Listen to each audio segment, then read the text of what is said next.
Vampire Hunter the ব্লাডলাস্ট 2000 সালে release হয়, যেটি ডিরেক্ট করে ইউশিয়াকি কাওয়াজিরি। এই নামটা প্রবাবলি ফ্যামিলিয়ার লাগতে পারে কারণ এই লোক আরও অনেক insane action packed anime like Ninja scroll, wicked CTO direct করেছিল। এই মুভিটি একটি নোবেল সিরিজের উপর বেসড করা, যার অথর হচ্ছে হিদেয়ুকি কিকুচি। এটি 1985 সালে ফার্স্ট ভ্যাম্পায়ার ডি এর পর সিকুয়াল হিসেবে বের হয় মুভি আকারে। এই ফিল্মের ক্যারেক্টার ডিজাইন করে হচ্ছে Yoshitaka Amano. He is the best known for Final Fantasy artwork as well. এবং এটা produced by studio Madhouse, যেটি অনেক popular anime like Death Note, হান্টারও রিলিজ করেছিল। এটার art style is one of the first thing যেটা তোমার চোখে পড়বে। এটা ডার্ক, গথিক, ইনক্রেডিবলি ডিটেলড। তুমি যে কোনো একটা সিনে যদি তুমি এটা থামাও, এটা দেখে মনে হবে something out of an art gallery. Amano's style আর জাস্ট শেফ কিস। আমাদের মেইন প্রোটাগনিস্ট, যার নাম ডি, সে হাফ হিউম্যান হাফ ভ্যাম্পায়ার। এই পার্টিকুলার ওয়ার্ল্ডে এদেরকে দাম্পির বলা হয়। This main character is so cool and quiet, stoic, and packed with incredible power. He's literally an OP, but not in an annoying way. You have Lala, who is a bounty hunter, or pretty much solid character, but predictable. Now here is the thing. Vampire Hunter D কোনো deep complex narrative story না।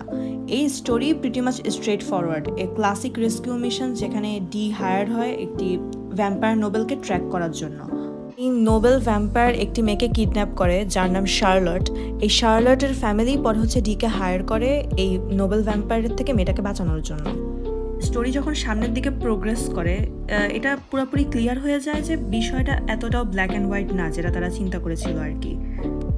এখানে কিছু emotional bits and twist আছে সামনে, কিন্তু এটা তোমার traditional vampire স্টোরির থেকে আলাদা কিছু না। আমি মনে করি that's not necessarily a bad thing. Sometimes simplicity works, but if you are সামান যে অনেক মাল্টি লেয়ার্ড ইন্ট্রিকেট প্লটস পছন্দ করো বা ডিপ থট প্রভোকিং টাইপের স্টোরি পছন্দ করো, দেন এই মুভি দেখে তুমি প্রবাবলি স্যাটিসফাইড হবা না। It's more about the journey than a destination. So if you are here for the plot twist, deep philosophical theme, then you might not like this film. In the end, Vampire Hunter the Bloodlust is a visual masterpiece. Etar gothic aesthetic, character art style is really pretty.